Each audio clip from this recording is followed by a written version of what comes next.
Hello, everyone, and welcome to Can I Just Say? From Common Room Radio, I'm Elizabeth Stevens. I'm Daphne Olive, and we are covering today the 1994 version of Little Women. Which I'm so excited about. This has been one of my all-time favorite, comfort food movies since probably it came out. I remember being in Girl Scouts, and me and my friend Jody used to watch this movie over and over again, and also the Alfonso Cuarón Little Princess adaptation that came out around that time. We just watched them on a loop. I feel like I've seen them each a gazillion times, and that was just before I started watching Sense and Sensibility all the time. So it's up there. I watch this and Anne of Green Gables and Sense and Sensibility when I just need, like a bowl of soup and a film. It's so great. I don't have much of a history with it. I cannot remember now if I've read the book. I watched this in the theater when it came out, and maybe twice since then. Mm-hmm. I'm so pleased that you suggested this one, because today I actually watched it with my daughter, which was pretty great. I'll bet. I am also authorized to quote her, and kid had some good... she caught some interesting things, I gotta say. She always does. I remember her popping up, and you would say, my daughter just said, what's that one we were doing? Penelope. Both of our daughters had really good, both of our daughters had good insights about that. And I couldn't remember what it was. Oh yeah, that was a long time ago. Back in the Odd Man Out days. Yep. Wow. So that was really fun for me. And it was nice because I remembered, it's like I always had good feelings about it, but sure. But watching it now, I was like, okay, this is really delightful. I really, really enjoyed it. Oh, I'm so glad you liked it. Yeah, it was really nice. Can I say the weird connections that I noticed when I was preparing to have all the cast names and stuff? Absolutely. I didn't know who directed it. I never noticed. Mm-hmm. And I don't know if she is Gillian or Gillian Armstrong. I believe it's Gillian. Gillian Armstrong? It usually is, anyway. Who's a name I've always been aware of, but then when I got to IMDb, I was like, holy shit. Okay, so not only did she do Oscar and Lucinda, which is one of my favorite films. Yes, you've told me about this. Uh-huh. Right. And the first time I ever saw Cate Blanchett, and basically why I fell in love with Cate Blanchett is Oscar and Lucinda. But what I didn't realize is that she also made my favorite weird film that Americans never know from the 80s, which I've also told you about, called Starstruck. Yes! Oh, God. How funny. I had no idea. I just never, knew who made that film.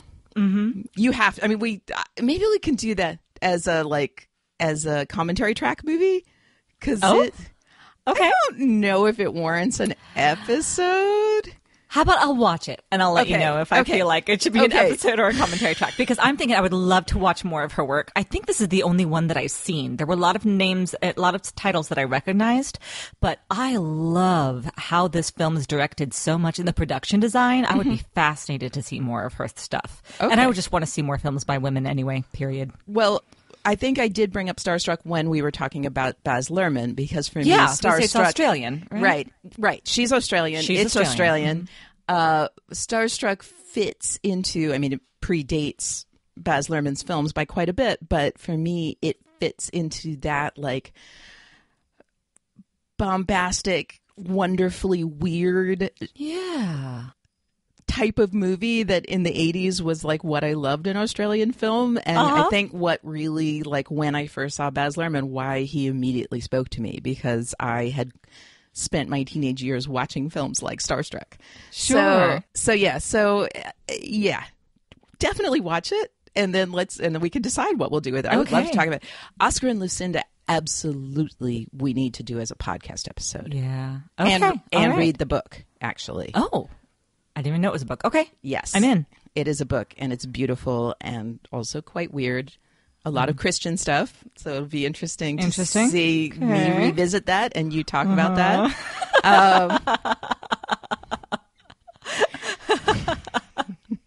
Yes, it will. So that was just this like neat little surprise that I felt a little recognized. Like, fine, you know, it was like any. I've harassed all of the Australian actors that I don't think on the podcast, but like before or after, like, sure, do you know Starstruck? Yeah. Yes. And it was a big part of my teenage years, that film. So yeah, no, I'm excited to see it. One of the things I love most about this movie is all of the color. It's very saturated, and I feel like what I wrote down in my notes actually is sumptuously cozy. It's like so comfortable and lovely, and they've got everything's so warm. I don't know what it is about it, but it's the whole thing. Even when it first opens, feels like a Christmas card when we first get the opening, and I love the soundtrack too. There's just so much about the direction and again the design, I suppose, that I think is gorgeous. It is. I don't know if I have very specific things to say about it personally, but I do love it. I agree. I remember last year, probably, it was one of those comfort watches of Little Women. I was at home, covered in my blanket. I remember tweeting about this because I was like drinking Old Fezziwig ale. It was the Christmas time, and I was watching Little Women. And I remember thinking to myself, what I really need is for Sherwin-Williams to put out like a line of paint colors that's Little Women because I just want everything. Oh, that's so interesting. Yeah, every time I see it, I just think, oh, now I want to watch again. I love this room. I love that room. I love this room. Yeah. I'm very ensconced right now in watching The Americans, so I'm like totally existing in the color palette of The Americans, which is amazing. Interesting. I've not seen that, but I believe you. It's quite good. I feel like now that I've learned to kind of like tune my eye to that sort of thing, when it really hits, I'm just so excited. Yeah, no, absolutely. Yes, that's something we talked about quite a bit in Black Sails. Absolutely. I'd never seen anybody pay that much attention to detail. That was extraordinary. Yep, absolutely. Okay, so yeah, you run this show because I really just like scooted in at the last minute and watched this once, and that was the extent of my research about it. Sure. Well, I'm so glad that you liked it. I was afraid at first that you might be like, yeah, it was fine. I was a little bored, but I'm glad you enjoyed it. I don't know if I was ever bored by it. I just didn't remember liking it as much as I liked it just now. And I don't know if that was because of watching it with my daughter. I mean, it has all of these actors that I love. Like, I should love it. Like, it's you know, I was just saying to Lindsay Romaine, who was on our episode about The Last Jedi, and I was just saying to her, because she adores this film. And, and I was just saying, like, for me, Winona Ryder, I'm interested because you are her same age. Like, she was saying how a lot of people her age became writers partly because of Winona Ryder's Jo March. And I was like, wow, that's so interesting. Like, I had a very different experience of Winona Ryder because she's, if not my exact same age, like we're off by a year or two. Like, for me, Winona Ryder, I grew up with her, but with her representing me, like representing my generation. Sure. Yeah. So it's just, and she did such different stuff before this too. This was a step out. This and The Crucible are the only period dramas of hers that I can think of. No. She was in she's done the everything. Dracula movie too. Yeah, she did so much work. She's done everything. And she's done it beautifully too. Yeah. Wow. No, I definitely. It's one of those movies where it's hard for me to pinpoint how much of it just influenced me and my identity and my dreams and things. Like, it's hard to even say. I remember reading up about transcendentalism and Unitarianism when I was, I don't know, 12 years old. Couldn't even say the words probably. So, wow. Yeah. And Neat. This is where I started loving Walt Whitman. Wow. She and Friedrich quote Walt Whitman, and so I got really excited about that. This is when I first read Thoreau on Walden Pond because it's set in that same area. Like, it just kick-started all this stuff for me. And yeah, mostly because I thought it was just so lovely and pretty. Also, it makes me cry every single time, which is nice. Impossible not to cry. Tell me when you cried. Well, I did start getting teary when my daughter was watching she wanted to watch the trailer to decide if she wanted to see it. And I think that was like, I don't even know, like, were they singing? Was it like maybe it was when Laurie said to Amy that he would kiss her before she dies. I don't even remember. I was just like, oh man, this movie's just a trigger. Like, it's just like, I hear anything from it, I cry. That's awesome. I cried when Beth was sick the first time because I forgot that she recovers and then dies later. Mm-hmm.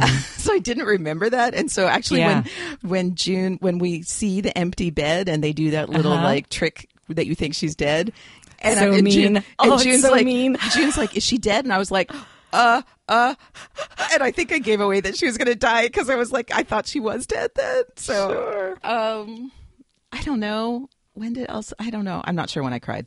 Yeah, that's the big moment for me. I think that for me, as a mom now, it's all the Marmee stuff. Like all the Marmee stuff. I think that's actually what does it to me the most is just like her being impossibly awesome. Impossibly perfect mom. Right. Yes. No, Marmee is my absolute mom goals all the time. We can just start with Marmee. You want to just start talking about Marmee? Because I've got the most notes about her. Let's talk about Marmee. Yeah, I'm not sure if it's a good idea to make Marmee be your mom goals because, like, seriously, that's just aiming way too high for any of us. I know, just constantly disappoint yourself. Right, exactly. Especially as portrayed by Susan Sarandon, who is flawless. Yeah, she's so good. She is so gorgeous, and I love how I don't know how to say it exactly, but it would be really easy to play Marmee in such a way that she was like another one of the sisters, but she never is. Oh, no. She is such a mom. Right. She is definitely never trying to be that. She's totally a mom. Nor is she trying to do the thing where it's like, well, the servants raise the kids and I just kind of peep in from time to time. She's like, an active mom, but she's there is none of that, like, I'm your mom, I'm trying to be your friend person. Yes. There's no Lorelai Gilmore in Marmee whatsoever. I adore her. She's so fabulous. She's also, I really enjoy her feminism. Like I really enjoy her brand of like, not acceptance, but like understanding the kind of systematic nature of things and explaining it to them in a very matter of fact way while also supporting them as individuals. Yes, I hear what you're saying. Because she has that line, what is it? She's talking about Laurie. Laurie is a man, and as such, he is not so easily demeaned. Right. Yeah, exactly. So it was just, it strikes me as a very good mom approach because she obviously, she's obviously an activist. She obviously is a person who has made, political choices in her life or this character. I don't know about the book. I think I should just say like straight up, yeah, we just are talk talking about movie. This film. I honestly do not remember if I've read the book and if so, when. I read it so long ago that I only read part one because apparently my volume that I had was labeled Little Women, Good Wives, Little Men, Joe's Boys. So I always thought that Good Wives was its own book, but apparently it's just the name given to part 2 of Little Women. It was published in 2 solved. parts. That I know from Wikipedia. Yeah, there you go. I was in like 5th grade, so like I said, I read it and was like, that was a little more boring than the movie, and never even read the second half. So this Marmee is just, it's very interesting because I felt like she was doing a great mom job of like taking her worldview and her outlook and her understanding of gender and gender roles and inequality. And when she's talking to her daughters, making it very age appropriate, and she had a wide range of ages that she's dealing with, but still instilling the tools that they would need. Like, you know what I mean? Some amount of like, this is how we navigate in the reality we're in. Yeah. Also, this is how, this is the road to a better world. Yes. Yeah. She literally tells her daughters that, right? That you'll make the world a better place. Yeah. Yeah. So, God, she's wonderful. Well, and we see her out of the house so much being an activist. Like we see her. I love the scene where we come in and she's rolling the bandages. Yeah. she's just got this massive basket where she's rolling all the bandages. And, of course, going out to see the Hummels from time to time. And I love it when she snarks at, I'm going to say snark, I don't know if that's quite the right word, but she puts Amy in her place after the limes. Says, I'm not sorry you lost them. And you should have been thinking about your character and not about, as, of course, she's pacing with fury and anger at this teacher being an asshole, which you can hold those both in one, or you can hold those both. Exactly. That's the thing, is that that is great mom job there, is like, I will hold you accountable and I will hold the world accountable to protect you at the same time. Yes. Amen. It was amazing. Yeah. She's fantastic. And I also find that scene when she comes home to Beth and everyone has said, the doctor doesn't know what to do. And she comes in the room and knows exactly what to do. When she says, her feet are too cold, we got to draw the fever down from her head. And she just takes care of the whole thing in one evening. I just sob because that's, superhuman mom power is there that, of course, we cannot necessarily, put on ourselves. But God, that idea of just having the instinct to know what your child needs is beautiful. It's beautiful. Right. Well, and this beautiful thing of her teaching by example to her daughters. And again, she gets 4 wildly different daughters out of that. But I feel like what she's always doing is teaching by example. Like she seems very aware of that role. And, maybe it's just who she is, because she might, again, we could argue that she is possibly too perfect. But again, I'm okay with that. I mean, that's... I will save my comments about that until the end, because at the end I would like to talk about, about the, not that I know anything about the film that's coming, but maybe we could talk about our wishes and dreams for the film that's being filmed now or soon, that's coming out next year. And this is the Saoirse Ronan one, right? Yes. I think yes. That's correct. Yes. Yeah. Yes. Yeah, I'm looking forward to that. Right. And Greta Gerwig is writing and directing, or one or the other. I'm not sure. Her work. I know she's directing. Have you seen Lady Bird? I have not seen Lady Bird, but I've just heard a lot about Lady Bird, and it is on my list of things to watch very soon. Same. Yep. Mm-hmm. It's hard to pick a favorite Marmee moment, but possibly my favorite one, the one that I actually wrote down, is with Jo when Jo's freaking out.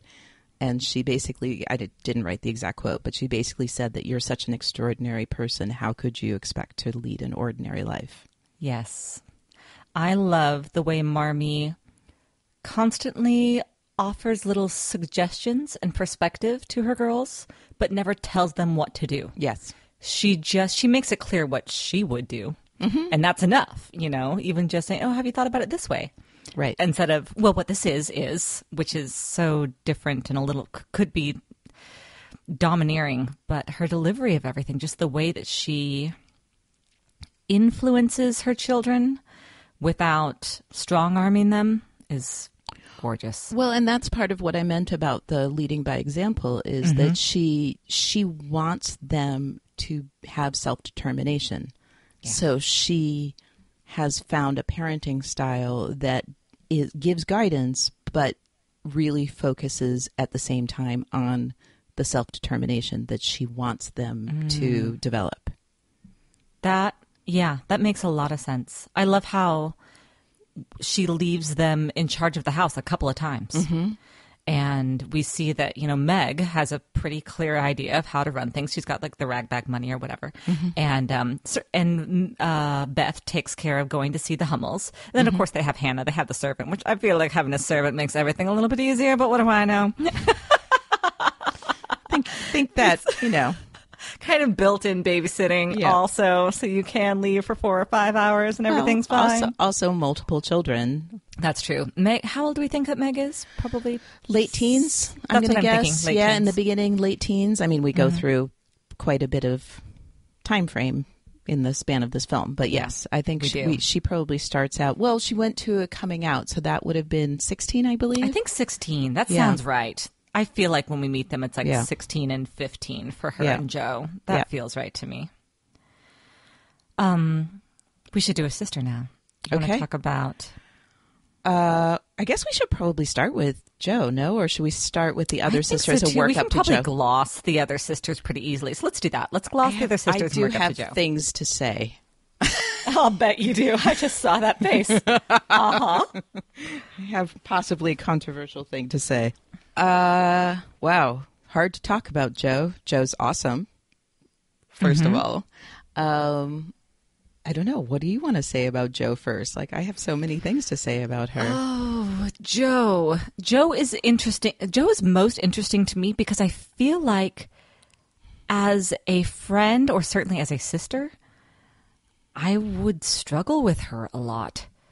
I can relate a lot to Amy. Interesting. Why is that? As not a younger sister. Because I feel like Amy's the one who most has to struggle with living in Joe's shadow. Now, this is fascinating. I have never related to Amy at all. I just kind of hated her on principle. Interesting. So please walk me more through this. Well, I mean, it sucks to be the youngest. I never was that, but sucks to be the youngest always. Well, because I think Amy's the only one who arguably, like, she's also artistic. She's also forceful. Like, Amy's the only one that I think would in any sense try to inhabit the same space that Joe inhabits. Whereas the other two are like perfectly happy to just be kind of basically part of Joe's entourage. Mm-hmm. And I think that for me, I see a lot of the resistance, and maybe part of this is because I always saw this film as an adult. I never saw it as a child myself. Interesting. I always saw Amy living in Joe's shadow. I'm like super psyched when she, for a minute stands up to Laurie and is like, dude, I don't want to be with someone who's in love with my sister. And I feel like Amy maybe was always kind of in love with Laurie, and she and that is a metaphor for her always living in Joe's shadow, because Joe is like too fabulous and too amazing and too much, the creative force of the whole family. And yeah, I have a lot of sympathy for Amy. Wow. I mean, it makes total sense when you say it. Like, I see everything that you're saying. It just never occurred to me. I always think of Joe as being, not Joe, I always think of Amy as being spoiled and as having that youngest child syndrome, and that she just kind of like is always pouty and always says she never gets what she wants, but in actuality always gets what she wants. Except that what she wants is to be Joe. That's so interesting. So she never gets what she wants. Yeah, I just never thought of it that way. It makes a lot of sense. It makes her certainly a more sympathetic character too. And the whole movie's set up to show that, like the fact that she ends up being the one who is the companion to their aunt afterwards, and then she's the one who has. It's just really like, she seems to me like the younger sibling who has to find the space in between where everyone else's identities live. Sure. To find any space for herself, even though I think she should have had a really large personality herself. She was never allowed to have that, because Joe was the large personality and the other two are the good ones. Sure. And so... No, I suppose I saw her as being the one who was fashion forward, who was learned to be more refined. Right. I feel like, Meg, of course, was nervous and felt insecure at like the Sally Moffat coming out parties. Right. I don't think that Amy would ever have felt insecure. I think that she would have felt right where she knew how to be and how to perform. And then Joe, of course, is just, goofing off in her soot-covered dress and doesn't care. But I don't know. Once we get Amy, the fact that she just always looks so much more... She looks wealthy in a way that none of the other girls... Well, she looks wealthy because she's under the patronage of her aunt once they go to Europe. Mm-hmm.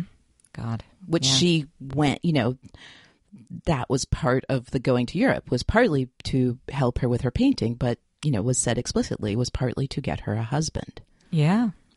So, of course, once she goes there, she's going to, her aunt is from then on the one buying her clothes. That's right, and because her aunt, before that, we see her in Joe's afternoon dress from the earlier, that's right. Exactly. That's a really good point, too. Yep.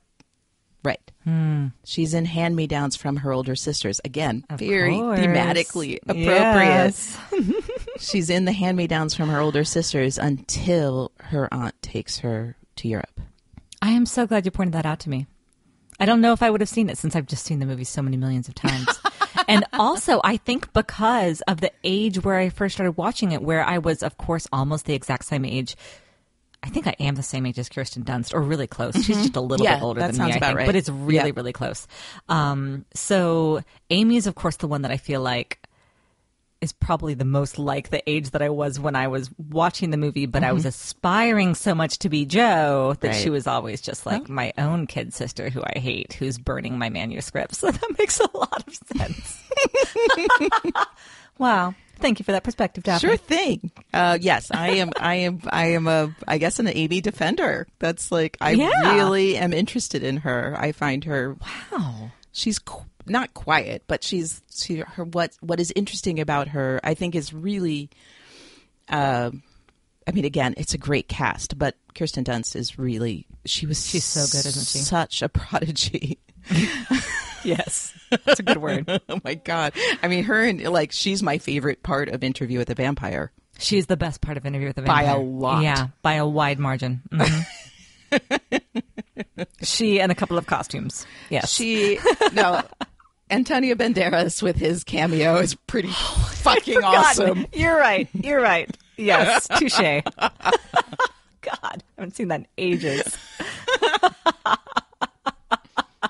I love that film, even though it's a hot mess and Tom Cruise is the wrong casting, but I love that movie. Wow. Yeah, it's I guess my problematic fave. Yes, by problematic a lot. Fave indeed. What do you think of Claire Danes as Beth?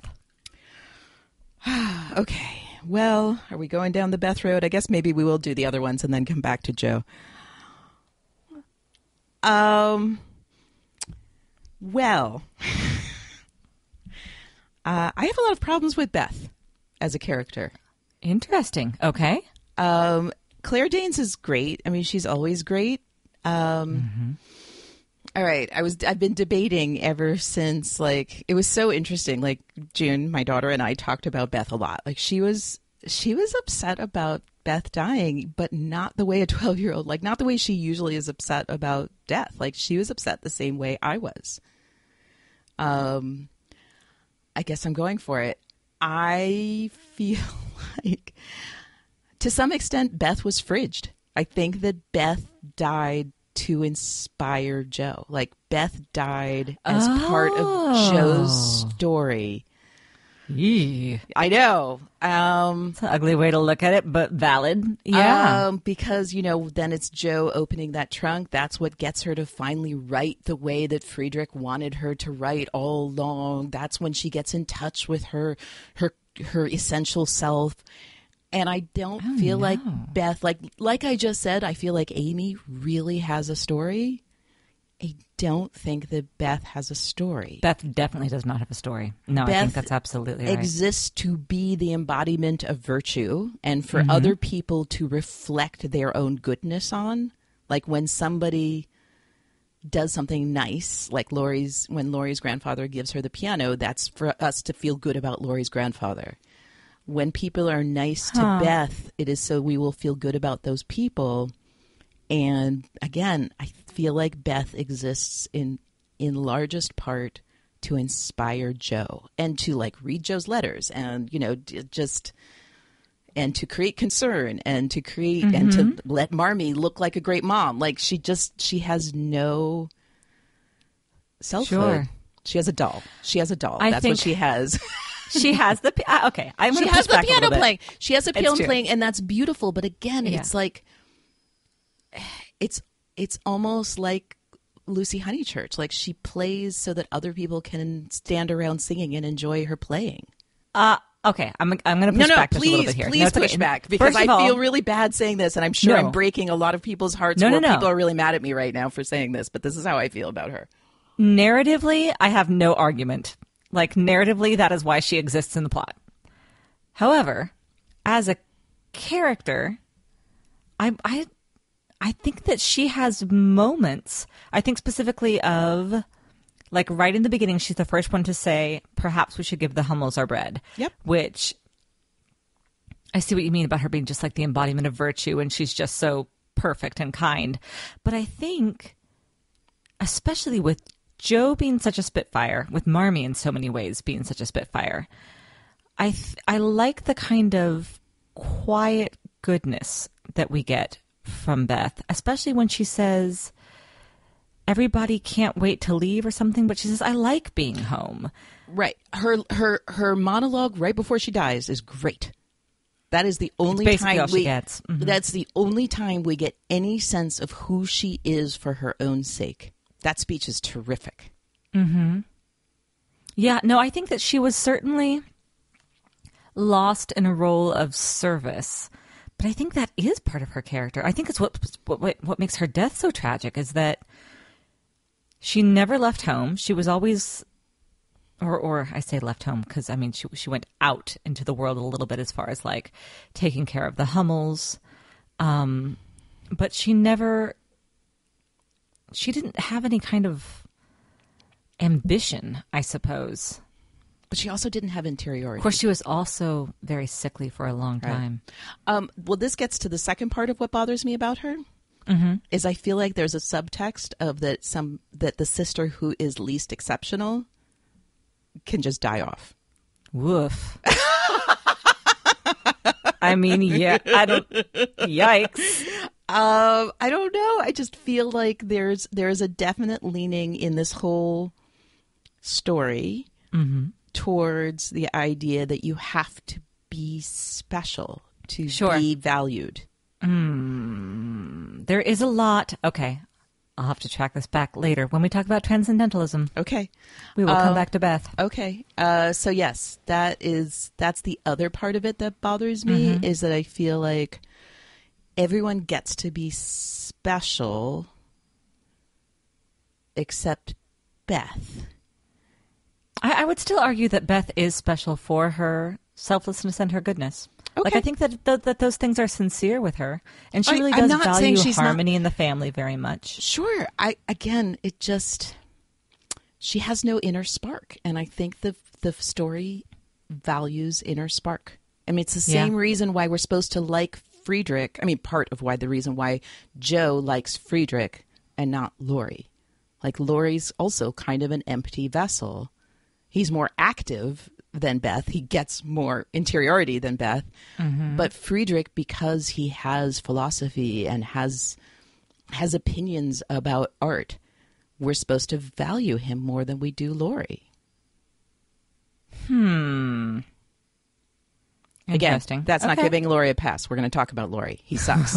But Laurie does suck in so many ways. But I do feel like there is a message of this film that the only people who truly matter in the larger sense are the ones that have some sort of spark of creativity, and that Beth, her value is that she matters to Joe, which is again right. goes and back that is how she sparks creativity is with her dad. Which That's is interesting. Right. So again. Mm-hmm. Back to the concept of fridging.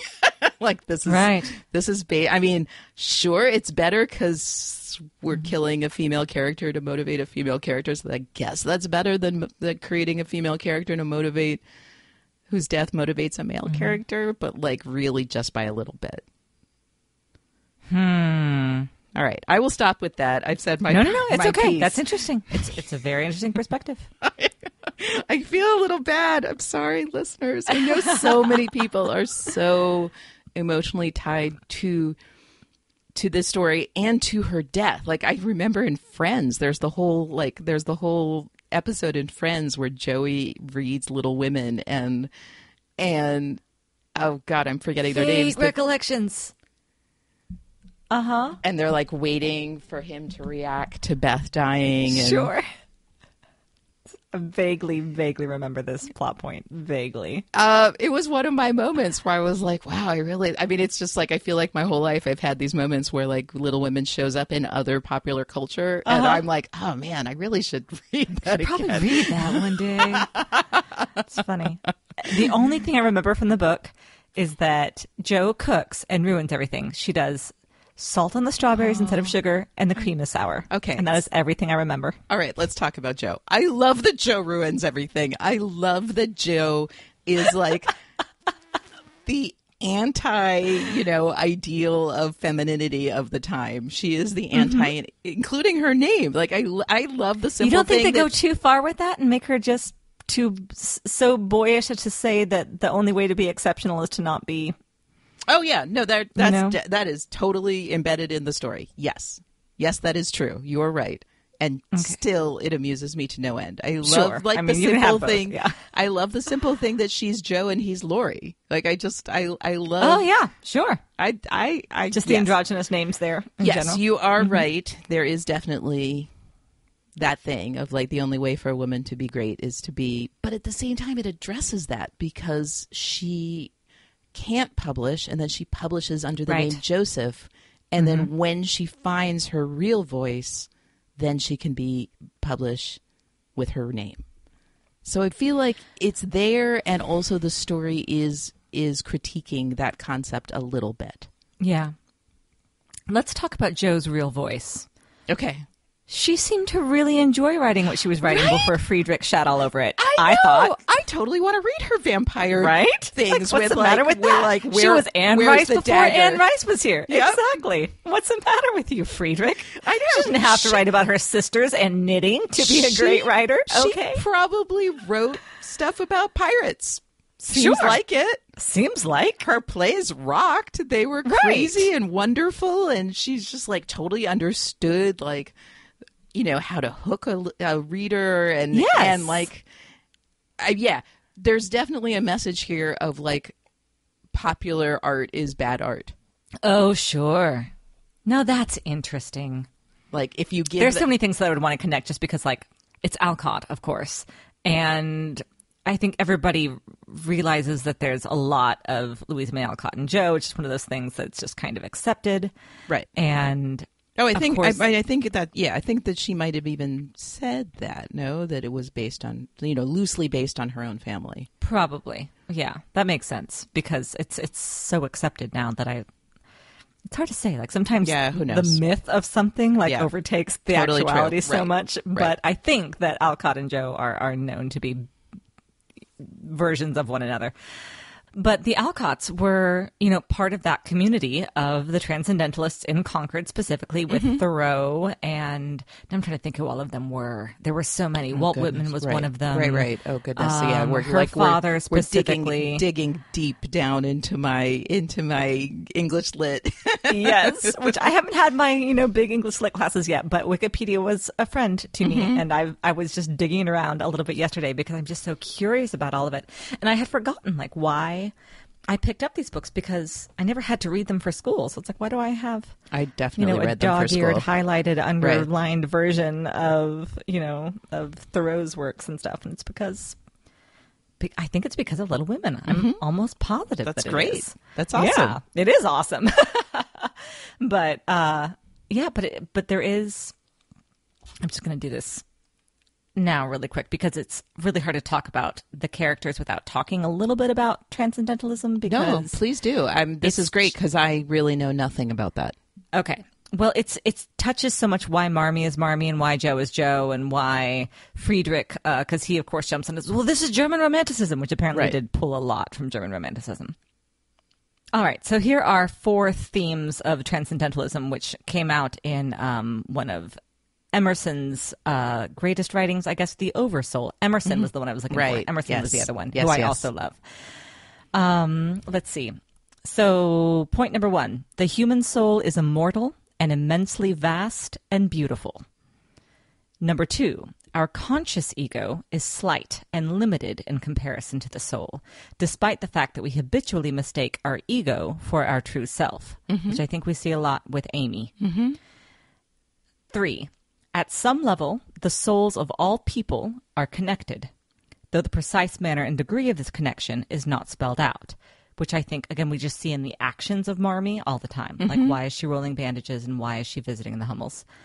And number 4, interestingly, the essay doesn't explicitly contradict the traditional Western idea that the soul is created by and has an existence that is similar to God, so that God exists within the body and within the soul. Mm-hmm.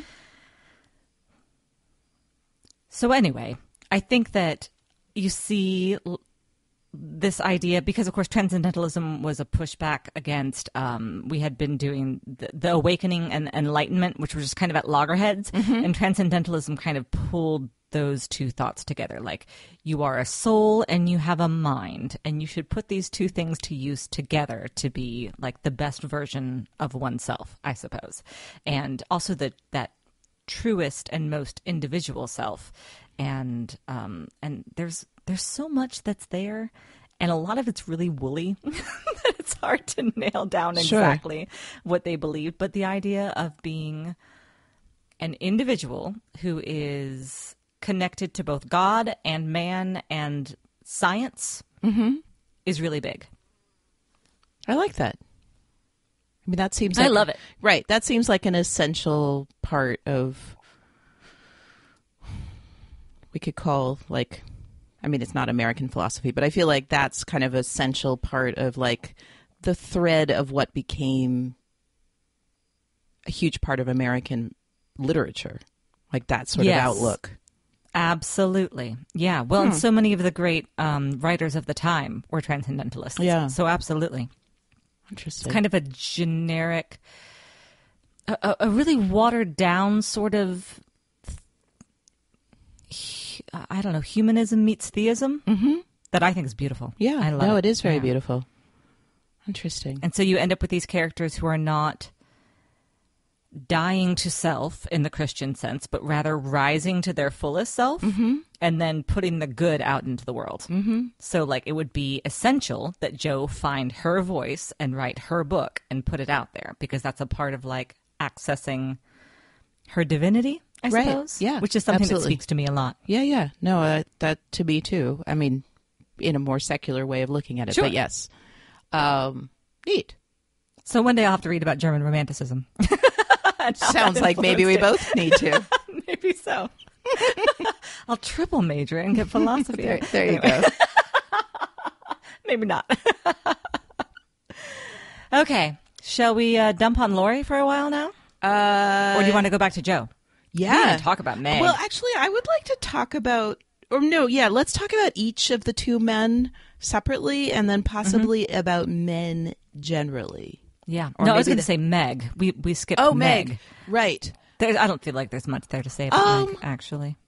Well, it's funny. I find Meg also fascinating. This, I think, is part of why my Beth ideas came, is that I actually find both Amy and Meg to have interesting stories in of themselves, and Beth not. I like Meg's place in this, this kind of pantheon of sisters that we have, because she represents temptation. Like, she represents both.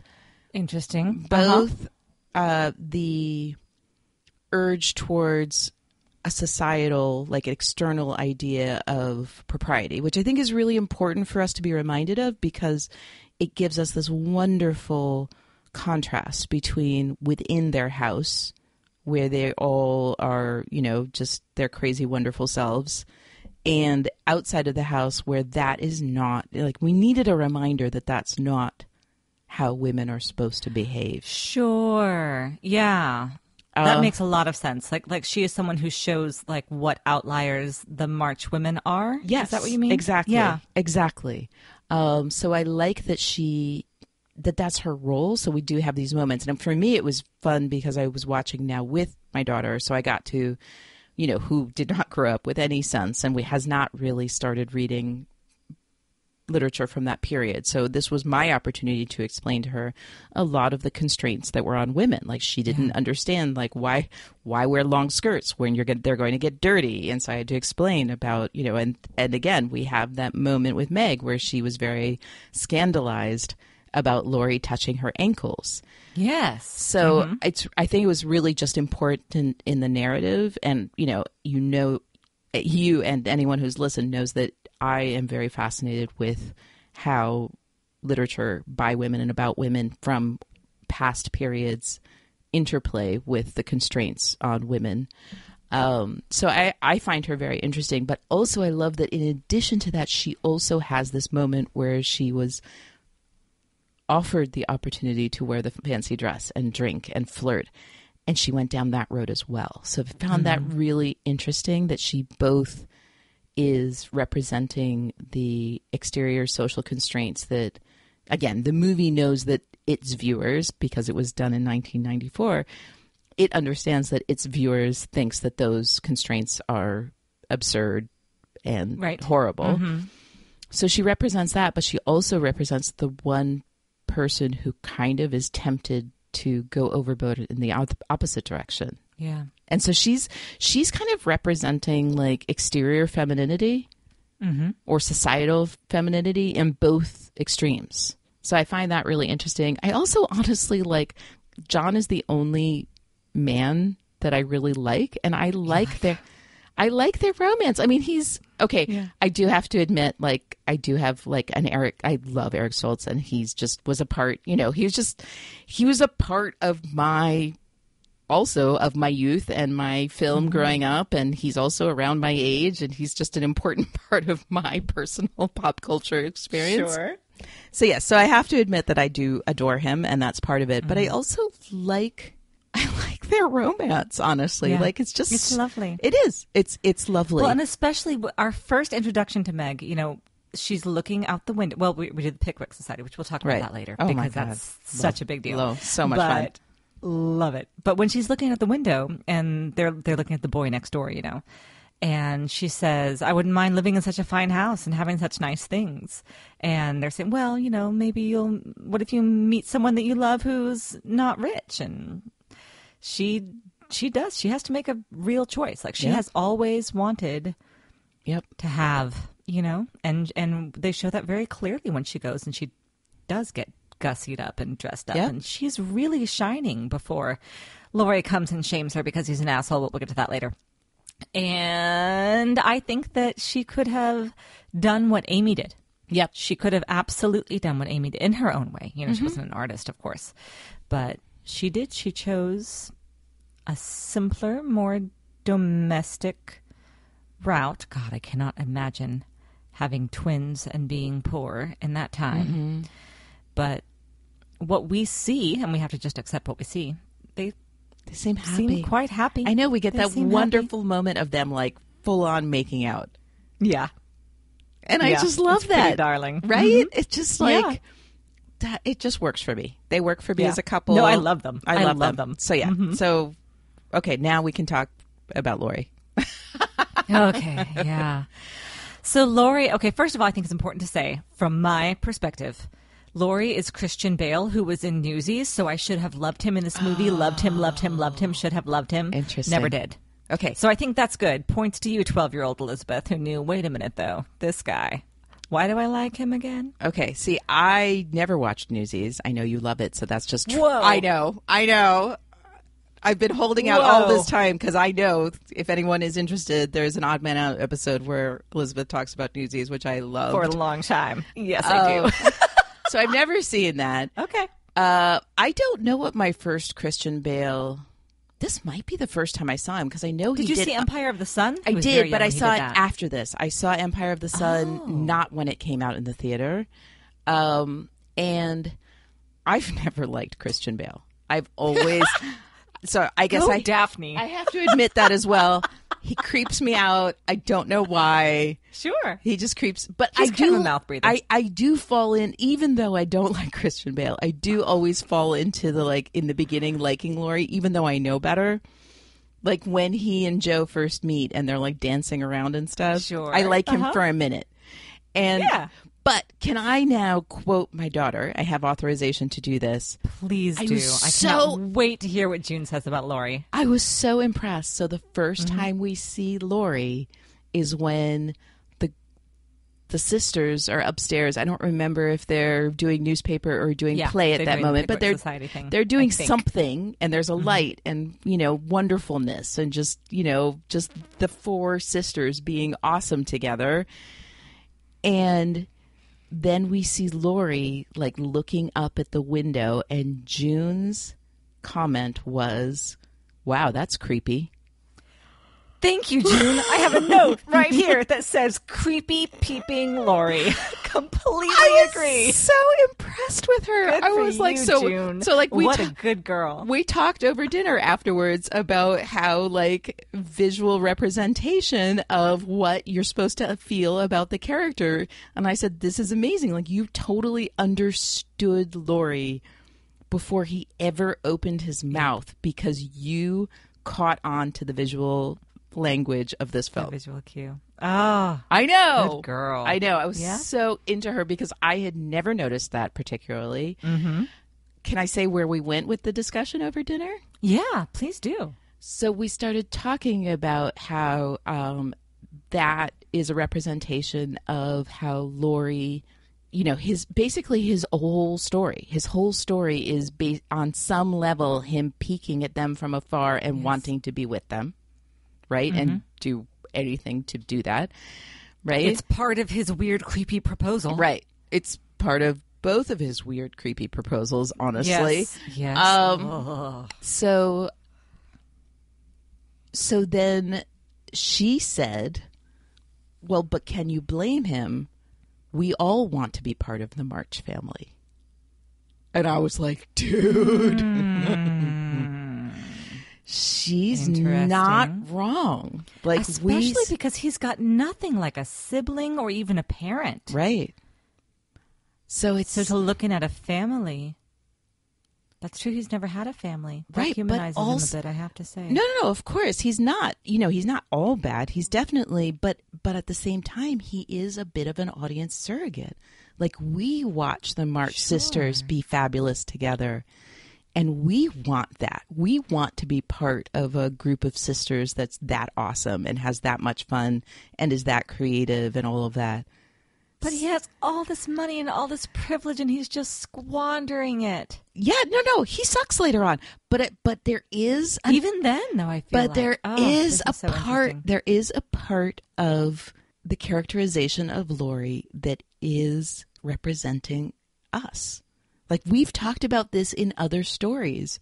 We talked about this just not so long ago with Lucy Honeychurch, that to some extent, when we have a character that we like, or at least temporarily like, I mean, he's kind of like Mr. Bean. Like, he's like someone that we kind of like in the beginning, and then he shows his true colors, and we're kind of sucked into his gaze at the fabulous woman at the center of the story. So it is kind of forcing us to objectify them a little bit as well. And we have to deal with that. Like, that's part of why I'm so uncomfortable, not to bring this all back to the Beth story. Part of why I'm so uncomfortable with part of it is because I feel like the story is saying to me, you want in on this. Mm-hmm. But then, so the parts of the interior story of their family that make me uncomfortable, I feel implicated in. And that's part of why it bugs me so much. Okay. How do you feel about Laurie and Amy getting married? Oh, man. Laurie, he's a hard topic. Because, he sucks. Mm-hmm. He's also kind of darling in the beginning. And when he says to her, like, when she said, like, he's making a good point. When she says, I don't want to marry someone who's in love with my sister. And he says, well, what's his name? Dude that we see for a second. Mm-hmm. Doesn't want to marry someone who's in love with his money. It's not a fair comparison because we know about gender in that time. Like, he has more power than her. So a woman makes strategic marriages often for the sake of their whole family. Like, it is definitely framed in this story as Amy doing this for her own selfish purposes. But a strategic marriage is going to help the whole family. That is true. And we do get a snippet. Especially now that Meg has married. Right. We get a snippet poverty. of that. Right. When we hear the women gossiping about Meg and Laurie and them saying. Best thing that could happen to the Marches. Exactly. So I don't like that Amy is, I feel like the movie is trying to make us look down on Amy for wanting to have a strategic marriage when this even, this isn't the time of Jane Austen or Jane Eyre. Mm-hmm. But a strategic marriage is still something that is expected of women. Well, and we start with that, not even the idea of a strategic marriage, but when we have Amy at the window saying, we'll all grow up someday, Meg. We might as well know what we want. God, it is what she wants. It's not what she feels like she has to do to keep the family afloat. Absolutely. Like, that's different, Right, but I'm sorry, and I didn't mean to disagree with you. No, I'm trying to agree. No. Yeah.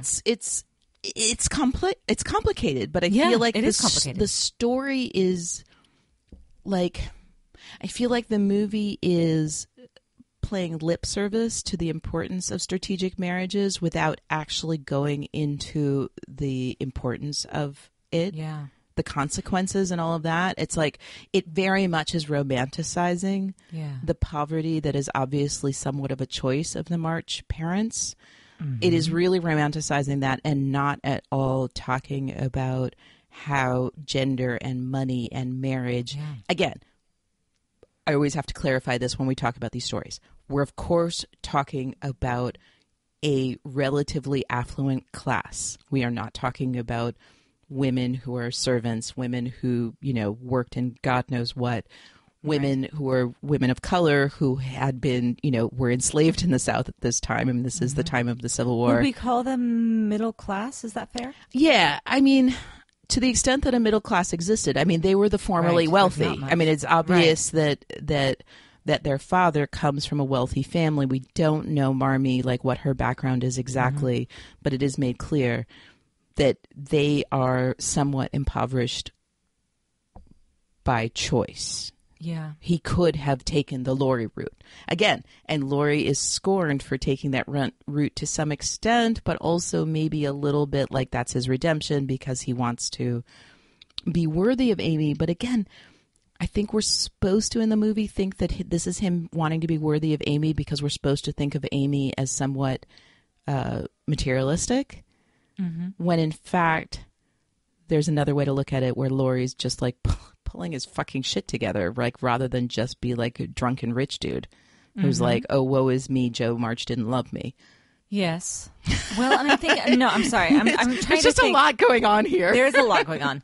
But when I'm thinking about, as far as strategic marriages go, to marry the man who has he's become family in so many ways. Yeah. Like he was like a brother, but she also, I think you're right. It's pretty clear that she at least had a crush on him. Yep. Or at least a little bit. Oh, totally. So I would as far say as strategic marriages go. Yeah, she married for love in the end. I mean, she definitely was taking a chance when she got that letter from him saying, I'm going to London to go like be worthy of you. Mm-hmm. And then the other dude is showing up exactly then. Like, so obviously she didn't choose that guy. That was Amy taking a chance for the sake of love. Like, she is a March. Yeah, that is true. All in all, she is a March. God, I just hate him though. No, I hope it works out nicely for them. But... Right. No. Laurie sucks. Like, and I have sympathy for him. Like, when he does propose to Joe, like, everything he says makes sense. Like, he's like, I know you. You are, when you fall in love, you are going to fall in love hard and deep and with all of your heart and all of the Joe-ness of you. Sure. And I get not wanting to be around to watch that. God, would you want to watch that? Like, I think he honestly is in love with Joe. I don't think it's just because he wants to be a March. I would agree. He did certainly seem to be in love with Joe when he proposed. Yep. And that's certainly where we all saw everything going.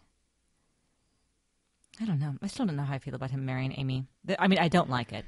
It's weird. It seems like we're supposed to like it.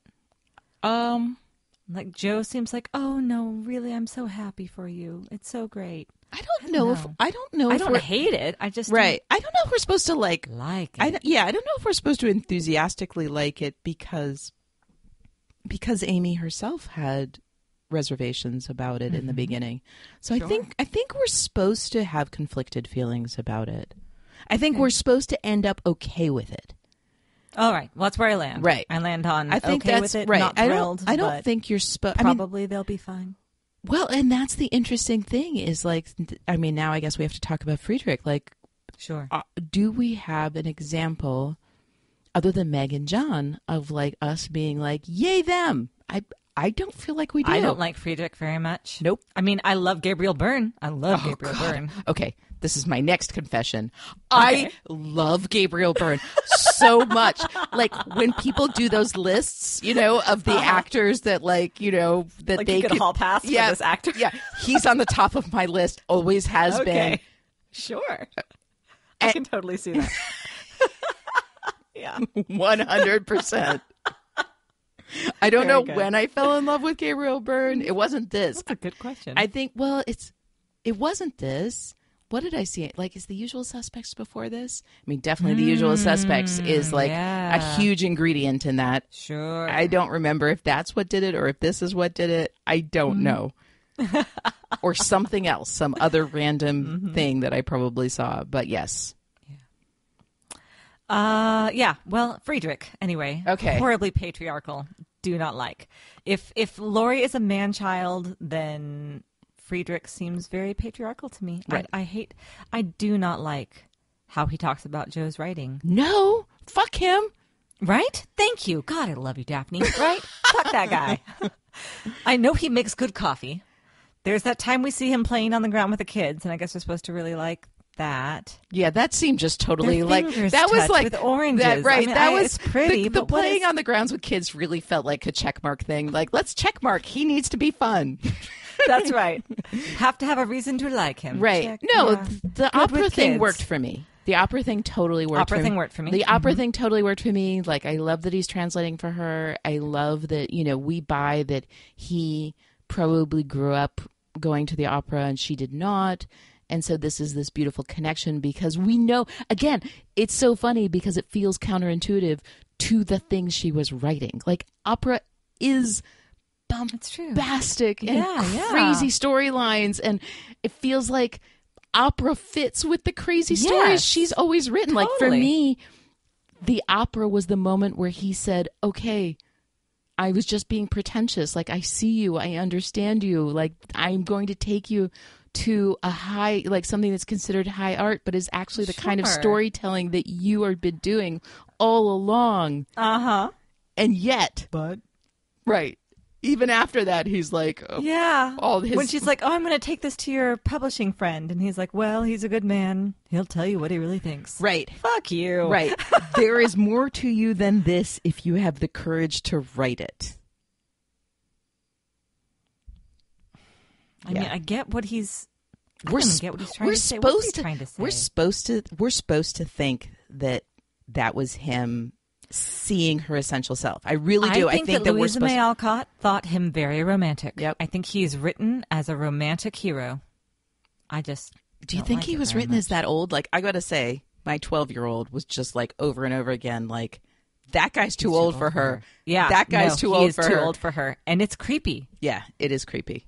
I don't know why they chose this casting unless the book also has them having this huge age difference. I am not comfortable with I that. wouldn't be surprised because I mean, if he's a professor, Yeah, you're right. that's at least 6 years, at least. Yeah. Right. And she's probably like a year past and then 4 years. So she's probably in her like 2021 at that point. Maybe it's 4 years later from the beginning. Right. So But she we was, had like, 2 15. Christmases first. So we had a full 15, year 19. and then 4 years later. Yeah, so maybe 5 early years 20s, have passed. Maybe 21, 22. Right. Yeah. Pretty damn young. Yeah. I don't like Again, it doesn't matter what Joe's supposed to be. We have We're these back 2 to actors. Marianne and right. Colonel Brandon. Yeah, again. we are. Yeah, we are. Like, how excited can you get, though? Well, okay. I like Marianne and Colonel Brandon. I know that you Sorry do. for those who've not listened to our Sense and Sensibility episode. You can go do that. Yeah, please do. But because you know what, Colonel Brandon rocks and is all about helping. It's true. Like he only illuminates Marianne. Exactly. Which is very different from what I feel like Friedrich is doing, which is turning off certain lights and turning on other lights. Exactly. Which I do not like. Exactly. Super judgy. Yes, super judgy. And infuriating because he thinks he's being supportive. And and more infuriating to me. And then Joe does too. Joe in the end is like, oh, I'm so glad that he taught me about my true whatever. Right. You've been writing these stories for 8 years. No. What were you writing before then? The story thinks he's being super supportive, and that is infuriating to me. Yeah, no, I don't like that. But I think that is okay. Well, let's go ahead and talk about feminism and this book and this movie rather, and the Pickwick Society. The Pickwick Society and I think some of the characterization of Joe, as written again by Louisa May Alcott in the culture in which she was reared. I seem to hear a lot from her that I'm sorry, I'm second guessing myself as I talk, so I'm just going to finish the thought and then finish the thought and we'll talk it out. So I think I agree with you. Okay, I feel like Louisa May Alcott in this book, Little Women, seems to be, at least with Joe, what makes Joe and the Pickwick Society so interesting is that they are like men. Right. I feel like they she say keeps gentlemen. on doing this. This is exactly where I thought you were going. I mean, right. they're like dressing up and they've got like the pipes and the hats and everything. Like now, to be fair, that is the only way. Like there wasn't a women's writing, right? Newspaper. Like they couldn't. That was the only way that they could inhabit that part of themselves, is to pretend that they were men. But this goes back to what I was saying before about Joe being boyish. But then we have Friedrich saying that she should write Little Women, which is a deeply feminine story. I mean, that's what made it so different at the time. So now I wonder. Yeah, this is a complicated one because it is complicated. Because so we're dealing with multiple time zones right now, right? We're dealing with the 1800s when this was written. We're dealing with the 1990s when this film happened, and we are now currently in 2018 when we're talking about it. Yeah. So in the reality of the 1800s, it's true. Women often had to use male pseudonyms in order to publish, right? So that is a reality, that the road to do certain things. And I think that the movie does express that very beautifully. Like when Joe is sitting with all of the men in the boarding house, and one of them says, "Yes, we didn't talk about that that's scene. That's one of my scene. favorite moments where he says, you should have been a lawyer." And and we have the thing where they're all discussing women's suffrage and not letting the woman talk. And then that's a good Friedrich moment. We do have some good Friedrich moments. Yes. That is a great that's Friedrich good. moment where he makes everyone pause. And he's like, okay, let's hear from the one woman in the room. In the room. So that is something I think that we should remember anytime we're dealing with a story that's set, or that's written rather, in a particular time, especially hundreds of years ago, is that even the most progressive people are still a product of their culture. Like they're at the very beginning. They're at the cusp of this. Exactly. So I even think of just like myself when I was like ensconced in the whole like church culture, like still with my most progressive thoughts at that time were like barely scratching the surface of what I would call my feminism now. So a little bit of grace is probably important. No, absolutely, grace is important. So we have to deal with the reality of the time, that the only way for a woman to really break out. I mean, again, what she said was perfect. That she said women, I mean, this is possibly one of my favorite lines ever, is that she said that women shouldn't have the vote because they're good. They should have the vote because they're citizens. Yes. And this is my big thing with feminism, because of the age I am and the feminism I've dealt with, and the generation before me, which is still my generation, is the generation before yours, about feminism, is that we were struggling. I'm Gen X, so we were struggling a lot against a concept of female essentialism, saying that women are somehow better than men because we're women, which is very, we fought against that. It's like, no, you're still doing an essentialist idea of what a woman is. Yeah. We're just humans. I think we're still having that. Yeah, I see it anyway. All of the arguments about gender and feminism are kind of all simultaneously happening at all times. But this film, it's a lovely way to look at it, being made by a woman who's older than me, and with Winona Ryder, who is my age, playing Jo, with whatever relationship to the book, which I don't remember, that was a very poignant moment for her to say this, that I'm just a citizen. Yes. So that was really a beautiful moment. So we have all of these things happening at the same time. And what I want to bring into it as a 2018 way of looking at it is that I found it fascinating at the idea of it breaking down gender altogether.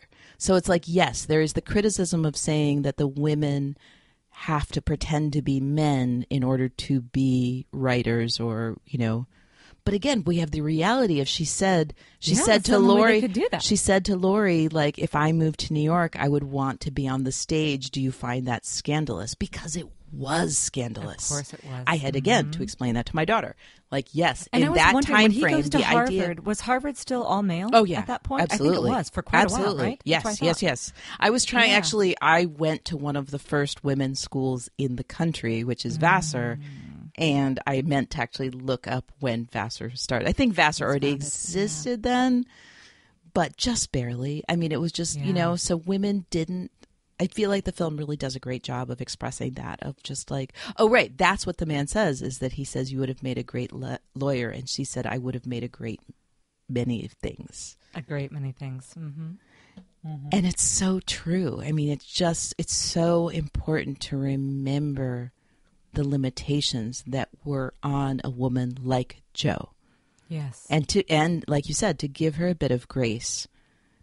But what's fascinating, you know, once we come out of the 1800s and once we come out of the 1990s, in 2018, I find this depiction newly fascinating to me, because we are existing in a time that we dreamed about, or some of us dreamed about in the 90s, where gender would become more fluid and less binary and just so much richer than what it was even in the 90s.